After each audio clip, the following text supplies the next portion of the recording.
বিড়ালটির মনে শুধুই আতঙ্ক, কারণ আজ স্কুল যেতে দেরি হয়ে গেছে।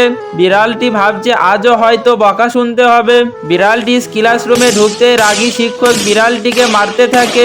বিড়ালটির এই দৃশ্য দেখে সব ছাত্র ছাত্রীরা হাসাহাসি করে এবং টিফিনের সময় সবাই আনন্দ করে খাবার খাচ্ছে। কিন্তু শাস্তি হিসাবে বিড়ালটা একা বারান্দায় বসে মেঝে মুছছে। স্কুল ছুটি হলো, শিক্ষক মহাশয় বাড়ি ফিরছিলেন।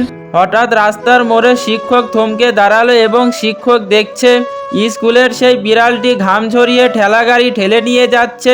শিক্ষক আড়াল থেকে দেখে বিড়ালটির অসুস্থ দাদিকে সামান্য খাবার খাইয়ে দিচ্ছে। এই দৃশ্য দেখে মুহূর্তেই শিক্ষকের চোখে পানি চলে আসে।